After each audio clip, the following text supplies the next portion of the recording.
نحمده ونصلي على رسوله الكريم اما بعد فاعوذ بالله من الشيطان الرجيم بسم الله الرحمن الرحيم رب اشرح لي صدري ويسر لي امري واحلل عقدة من لساني يفقهوا قولي۔ تو اس وقت انسان کیا چاہے گا کہ میں واپس جانا چاہتا ہوں، اور واپس کس لیے؟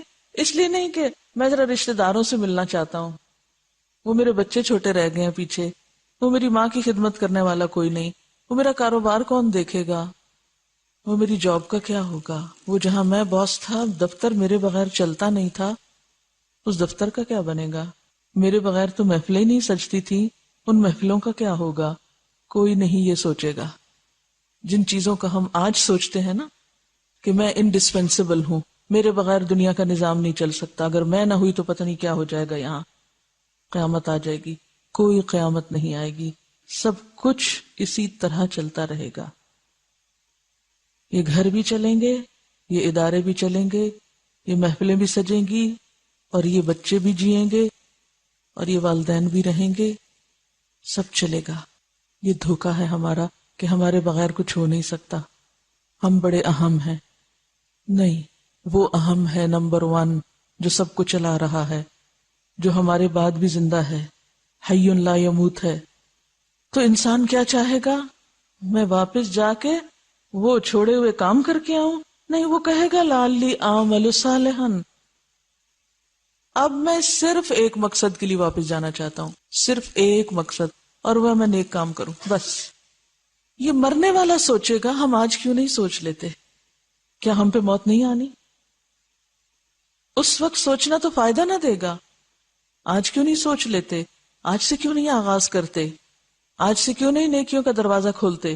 کیوں نہیں اس پر جم جاتے؟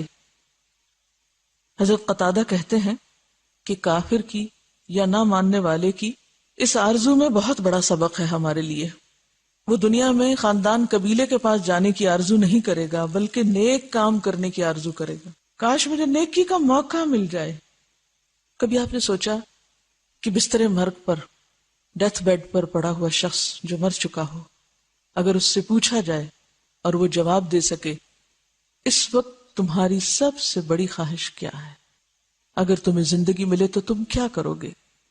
حالانکہ وہ اس کو ملنے والی نہیں، لیکن اگر اسے کہا جائے کہ تمہیں زندگی ملے، 1 گھنٹہ مل جائے یا 1 دن مل جائے، کیا کرو گے؟ تو وہ کیا کہے گا؟ میں کسی بار میں جاؤں گا، یا کچھ جام اور چڑھا لوں، کسی کسینو میں جائے گا، کسی پارک میں تفریح کو جائے گا۔ وہ کہاں جائے گا؟ وہ تو چاہے گا کہ تم سب ہٹ جاؤ، میں اپنی آخرت کے لیے کچھ کر لوں، لیکن اس کے پاس اب وہ چانس نہیں رہا۔ اس بستر پہ خود کو ڈال کے دیکھیے، ایک دن مجھ پہ بھی یہی آنا ہے جب میرے ہاتھ سے سب کچھ نکل چکا ہوگا، جس دن معاملہ میرے اختیار میں نہیں رہے گا، میرا اختیار چھن چکا ہوگا۔ اس وقت میں کیا چاہوں گی اور کر نہ سکوں گی، وہ آج کر سکتی ہوں۔ آج موقع ہے، آج طاقت بھی ہے، ہمت بھی ہے، ہوش بھی ہے، صحت بھی ہے، فراغت بھی ہے، آج کر سکتی ہوں۔ آج کیوں نہیں کر لیتی؟ وہ جو کل رونا ہے وہ آج کیوں نہیں رو لیتی؟ وہ جو کل سوچنا وہ آج کیوں نہیں سوچ لیتی؟ مجھے آج سوچنا ہے، آج سے ایک نیا عزم لے کر زندگی کا نیا باب شروع کرنا ہے۔ مجھے اپنے آپ کو پہلے سے بہتر بنانا ہے، مجھے نیکیوں کے رستے پہ چلنا ہے، مجھے نیکیوں کے مواقع کو نہیں گنوانا، مجھے اپنے وقت کا بھرپور اور درست استعمال کرنا ہے۔ یہ زندگی مجھے صرف ایک بار ملی ہے، میں کسی بھی قیمت پر اسے نہیں گنوا سکتی، کسی کی خاطر اسے نہیں ضائع کر سکتی۔ اور ہاں، اس وقت ایسے لوگ بھی ہوں گے کہ جنہیں اگر یہ پوچھا جائے کہ دنیا میں واپس جانا چاہتے ہو، وہ کہیں گے کیوں جائیں، کس لیے جائیں، نہیں جانا چاہتے۔ اور یہ کون لوگ ہوں گے؟ جو نیک اعمال ساتھ لے کے گئے ہوں گے، جن کے پاس زیادہ راہ ہوگا۔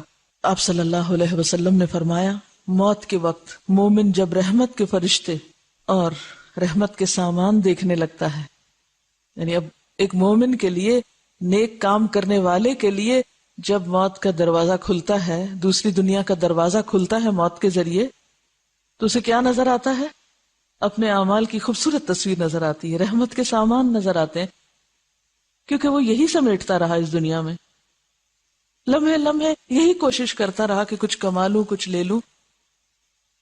تو وہ جو دروازہ کھلتا ہے تو وہ ہر چیز ایک خوبصورت انداز میں اس کو نظر آتی ہے، سجا ہوا.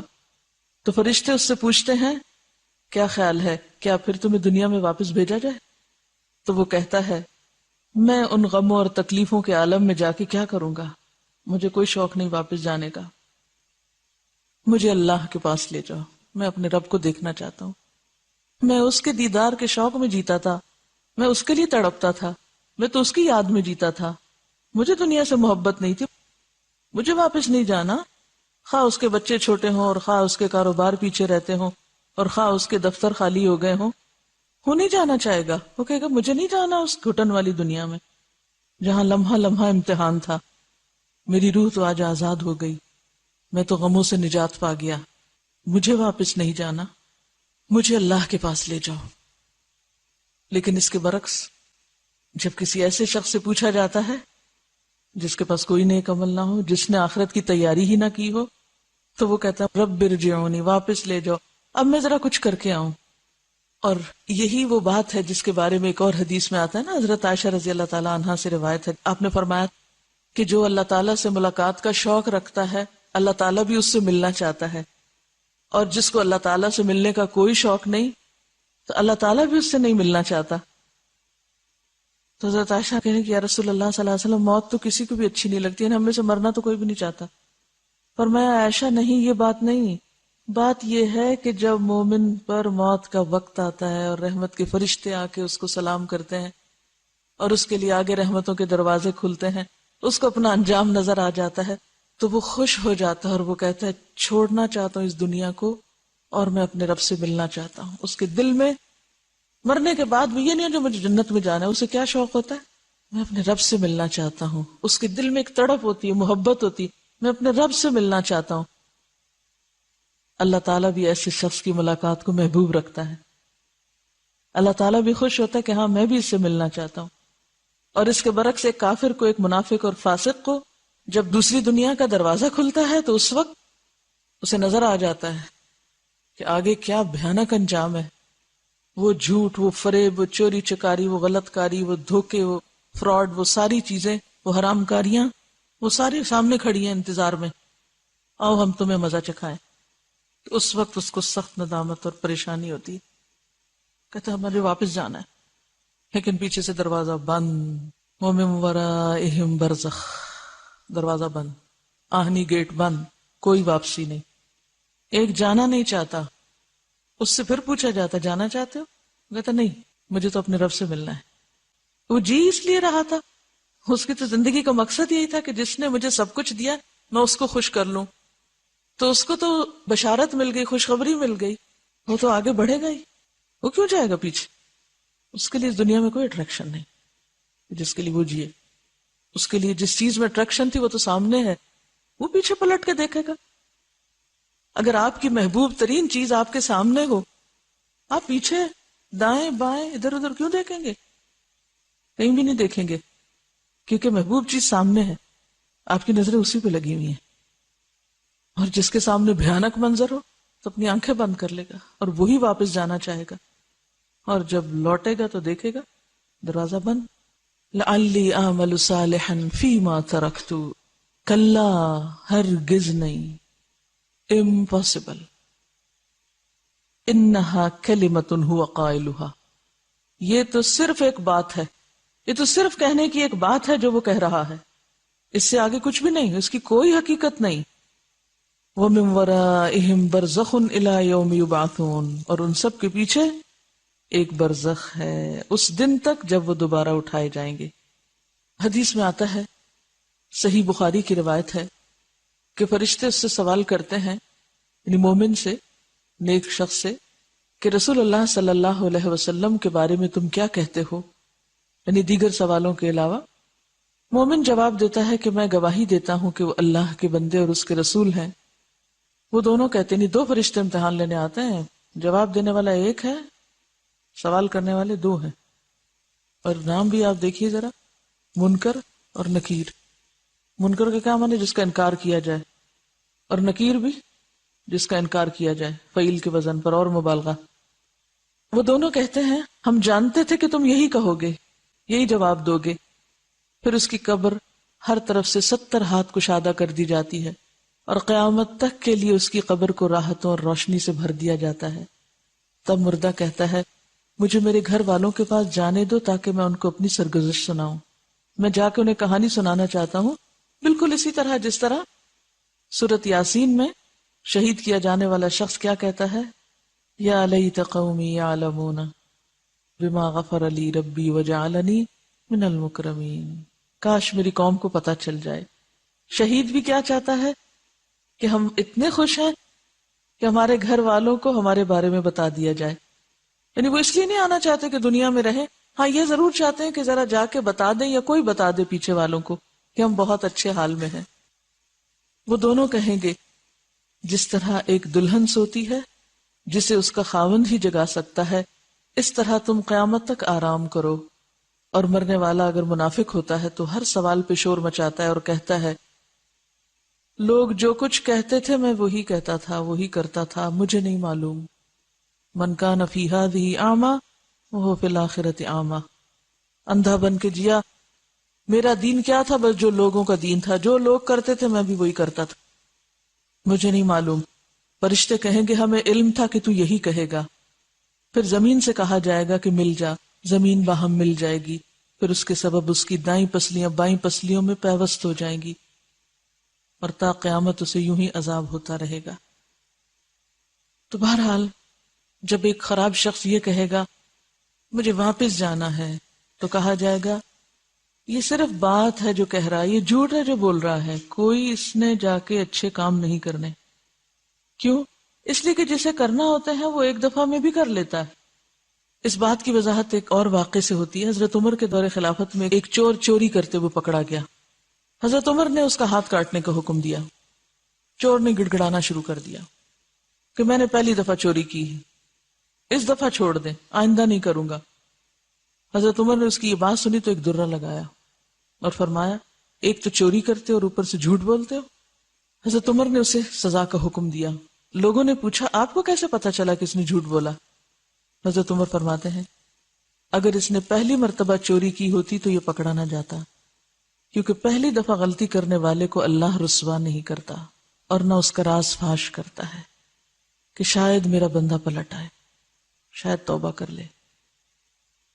تو قیامت کے دن بھی جس کو پکڑا جائے گا وہ عادی مجرم ہوگا، اور اس کی زندگی میں بہت سے مواقع ایسے آئے ہوں گے کہ جن میں وہ توبہ کر سکتا تھا، جن میں وہ باز آ سکتا تھا، جن میں وہ رک سکتا تھا، کیونکہ ٹھیک ہے انسان کمزور ہے، غلطیوں پہ غلطیاں ہوتی جاتی ہیں، جانتے بوجھتے ہوئے بھی بعض اوقات انسان پھسل جاتا ہے، پھٹک جاتا ہے، غلط کام کرتا ہے یا چھپ کے غلط کام کرتا ہے، لیکن اللہ تعالیٰ اس غلط کام پر بھی پردہ ڈال دیتا ہے کہ شاید یہ توبہ کر لے، شاید رک جائے، اس کو مہلت دی جائے۔ لیکن جو شخص مرتے دم تک نہیں توبہ کرتا، وہ مر کے جو توبہ کر رہا ہے وہ بھی جھوٹی توبہ ہے، اس لیے اللہ تعالیٰ اس کو واپس نہیں بھیجیں گے۔ انہا کلمۃ ھو قائلھا ومن ورائہم برزخ الی یوم یبعثون، اور اب ان کے بیچ میں تو ایک دیوار حائل ہو گئی، ایک پردہ آ گیا، ایک آڑ آ گئی۔ برزخ دنیا اور آخرت کے درمیان حائل ہونے والے پردے کا نام ہے، جس سے ادھر کے لوگ ادھر نہیں جا سکتے، ادھر کے ادھر نہیں آ سکتے۔ کوئی روحیں پلٹ پلٹ کے گھروں میں کھانے اور دیکھنے اور خوش ہونے یا رونے نہیں آتی، مکمل رکاوٹ، پردہ۔ اب کیا ہے؟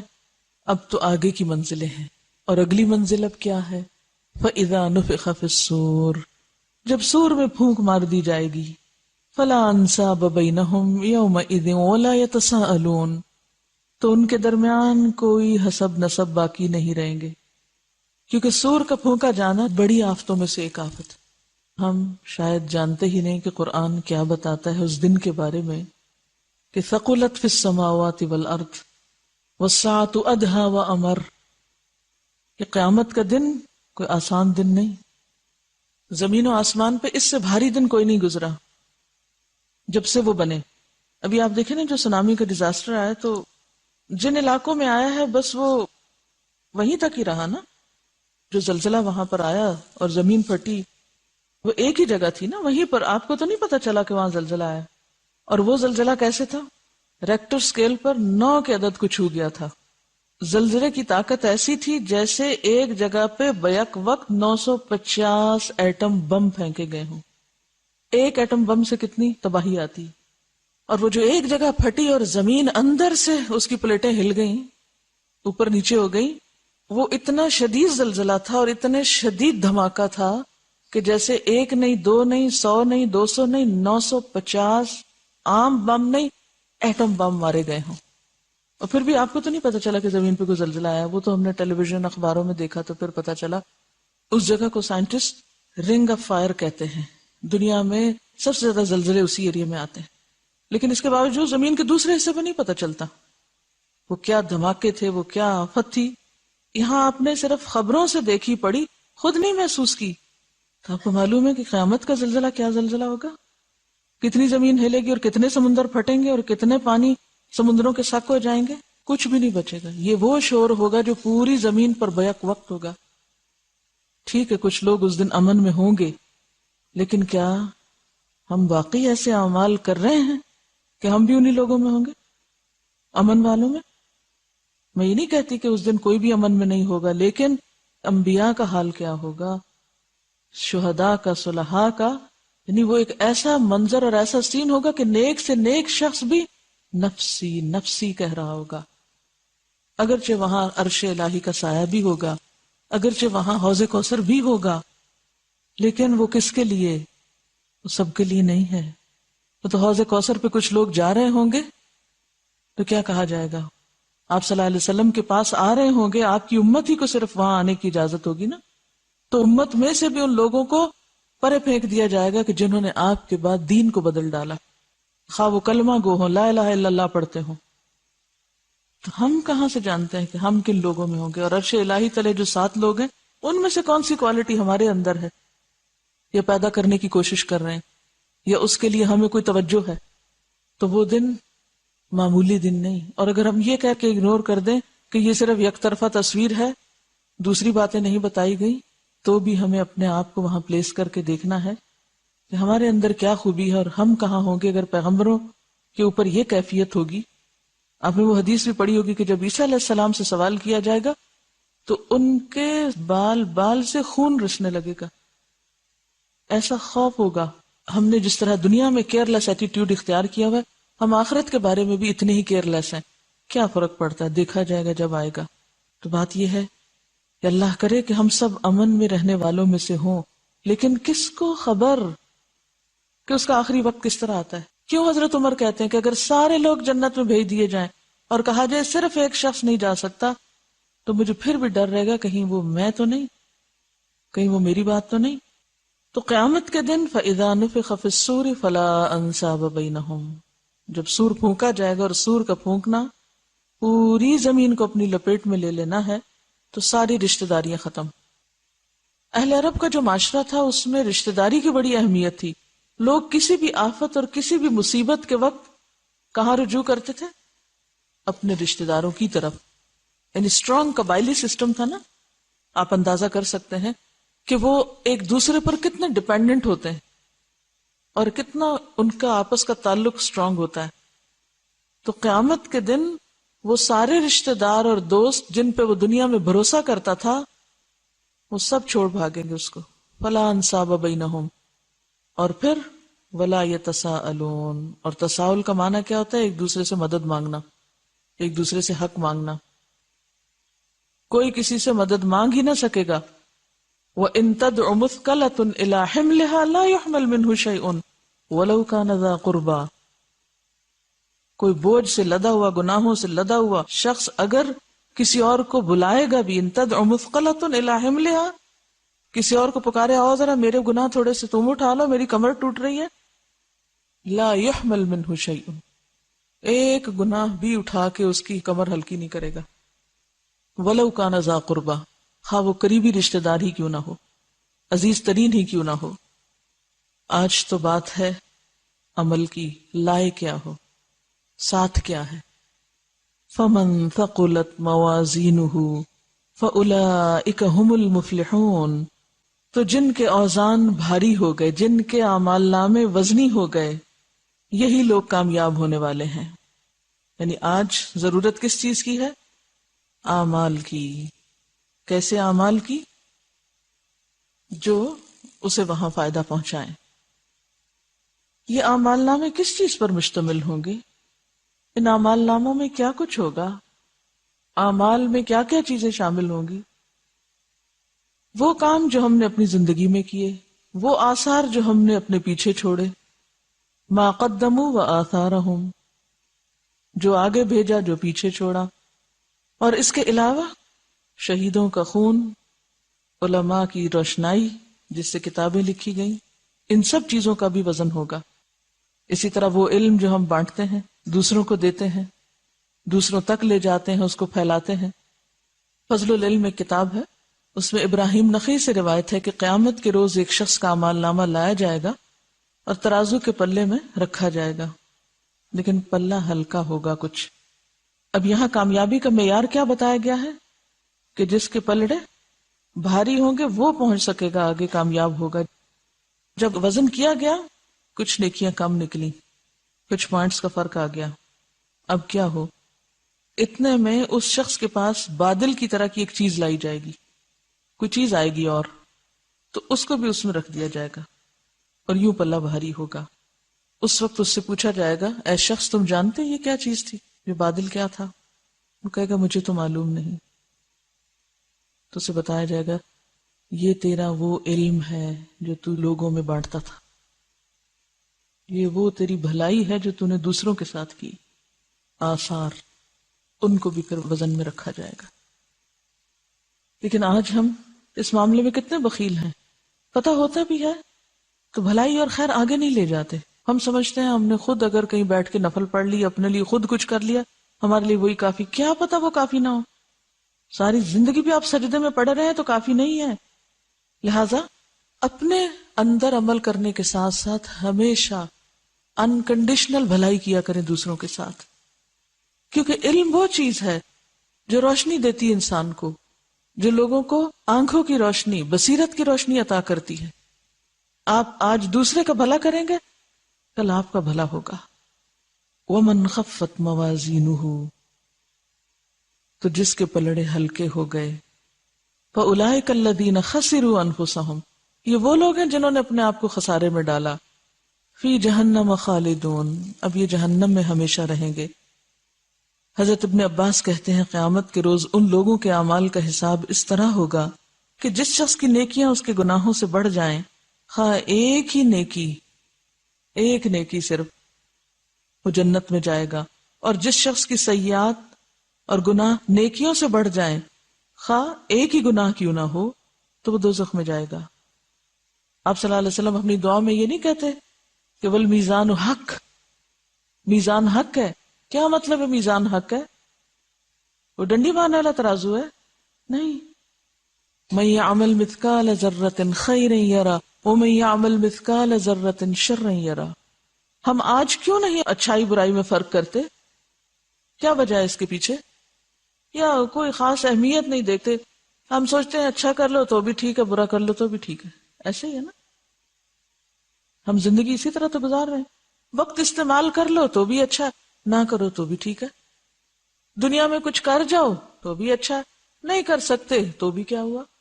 ہمارا تو یہ ایٹیٹیوڈ ہے، اسی لیے تو غفلت میں سوئے ہوئے ہیں۔ ہمیں یقین نہیں کہ سب تول ہوگا، یہ سب باتیں سچ اور حق ہیں۔ وَمَنْ خَفَّتْ مَوَازِينُهُ فَأُولَئِكَ الَّذِينَ خَسِرُوا أَنفُسَهُمْ فِي جَهَنَّمَ خَالِدُونَ۔ کیا ہے وہ جہنم؟ تلفح وجوہہم النار، تلفح وجوہہم النار، آگ ان کے چہروں کو چاٹ ڈالے گی۔ وہم فیہا کالحون، اور وہ اس میں بد شکل ہو کے پڑے ہوں گے، منہ بگاڑے ہوئے ہوں گے، بگڑے منہ والے ہوں گے، بگڑی ہوئی شکلوں والے۔ آگ ان کے چہرے بگاڑ دے گی۔ کالے کا معنی کیا ہے؟ ہونٹوں کا سکڑ جانا، دانتوں کا نکل آنا، چہرے کا بگڑ جانا، تیوری چڑھانا، یعنی سکڑ کے وہ جیسے تیوریاں چڑھ جاتی ہیں نا منہ پہ، یعنی کھال سکڑ جائے گی، بگڑ جائے گی۔ ایک بچی نے لکھ کے بھیجا تھا کہ اس سال ہم الہدا کی ایک ٹیم سول ہسپتال گئے، یعنی الہدا کا ایک سوشل ورک کا پروگرام ہے جس میں بچیاں مختلف ہسپتالوں میں، جیلوں میں اور مختلف جگہوں پر جا کر لوگوں کی مدد کرتی ہیں، اور اس کے ساتھ کچھ دین کی تعلیم کا بھی بندوبست۔ تو کہتے ہیں کہ اس سال ہماری ٹیم جو ہے وہ سول ہاسپٹل گئی۔ وہاں پہنچ کر ہم نے ڈیسائیڈ کیا کہ جلے ہوئے مریضوں کے وارڈ میں جائیں۔ جب ہماری انچارج نے یہ ڈیسیژن لیا تو ہم سب گھبرا گئے کہ ہائے جلے ہوئے لوگوں کو کیسے دیکھیں گے۔ ہم اپنے ساتھ مریضوں کے لیے کچھ کھانے پینے کی چیزیں، کچھ کیسٹس اور دعاؤں کے کارڈز لے کر گئے تاکہ ہم مریضوں کو کچھ دلاسا دیں، یعنی کچھ دعائیں بتائیں اور کچھ سننے کے لیے دیں اور کچھ کھانے پینے کے لیے۔ خیر ہم وہاں جب اندر داخل ہوئے تو جو ہماری آنکھوں نے دیکھا وہ ناقابل بیان ہے۔ ہم نے وہ مریض بھی دیکھے جو سر سے پاؤں تک جلے ہوئے تھے۔ ایک خاتون جن کو میں نے دیکھا ان کا بالکل وہی حال تھا جو ہم نے پڑھا کہ تلفح وجوہہم النار وہم فیہا کالحون۔ میں نے ان کو بہت قریب سے جا کے دیکھا، ان کو جا کر ملی، مجھے دیکھتے ہی اپنے اوپر انہوں نے کپڑا ڈال لیا، یعنی شکل نہیں دکھانا چاہ رہی تھی، مگر میں نے ان کی اجازت سے ان کے چہرے سے کپڑا ہٹایا تو چہرے کی کوئی کھال نظر نہیں آ رہی تھی، آنکھیں باہر نکلی ہوئی تھی، تکلیف سے برا حال تھا۔ اس وقت میرے منہ سے بے اختیار نکلا اللہم اجرنی من النار۔ اس سے پہلے یہ دعا میں نے کبھی اتنی شدت سے نہیں مانگی تھی، یعنی اتنی ڈوب کے یہ دعا کبھی نہیں مانگی تھی، اللہم اجرنی من النار۔ کہتے وہ منظر نہایت تکلیف دہ تھا۔ پھر انہوں نے ان کی بیٹی کو دعاؤں کا کارڈ دیا تو مریضہ نے کہا کہ جس رب نے جلایا ہے وہ ٹھیک بھی کر دے گا۔ یہ یقین اور بھروسہ دیکھ کر میری آنکھوں میں آنسو آ گئے، اور میں سوچ رہی تھی کہ یہاں تو یہ لوگ ٹھیک ہو جائیں گے، مگر جو لوگ جہنم میں جلے وہ کیسے شفا پائیں گے؟ ان کے لیے کون دعا کرے گا؟ ان کو کون بچائے گا؟ ہم آج کیوں نہیں تڑپتے لوگوں کو اس آگ سے بچانے کے لیے تاکہ ہماری اپنی بھی نجات ہو جائے، ہم خود بھی بچ جائیں۔ تو یہ مریضہ جن کا انہوں نے ذکر کیا، یہ کہتی ہیں کہ یہ فٹس کی مریضہ تھی، یعنی ان کو فٹس پڑتے تھے، اور ایک دن چولہا جلا رہی تھی کہ دورہ پڑ گیا اور پوری کی پوری آگ ان کے جسم کو لگ گئی اور وہ ہوش میں نہیں تھی، اس لیے پوری کی پوری جل گئی تھی۔ اس کی کیس ہسٹری یہ تھی، کیونکہ جب تک انسان جاگتا ہے یا ہوش میں ہوتا ہے تو وہ آگ سے بچتا ہے، تو جب انسان بے ہوش ہوتا ہے پھر وہ آگ کی پرواہ نہیں کرتا کہ وہ کہاں آ رہی ہے اس تک۔ ہم بھی اگر ہوش میں نہیں آتے، ہم بھی اگر نہیں جاگتے کہ آگے کیا ہے ہمارے اور کیا کیا چیزیں اس آگ کو بھڑکا رہی ہیں، یہ بھی سوچنے کی بات۔ تو ہمارے اپنے ہی بدعمالیاں، جتنے بھی غلط کام ہیں، حقوق العباد میں زیادتیاں، اللہ کے عہد میں کمی، یہی چیزیں تو ہیں جو اس جہنم کو بھڑکا رہی ہیں۔ تلفح وجوہہم النار وہم فیہا کالحون۔ اس کے ساتھ ہی ہمارے آج کے پروگرام کا وقت ختم ہوتا ہے، انشاءاللہ اگلے پروگرام کے ساتھ حاضر ہوں گے۔ وآخر دعوانا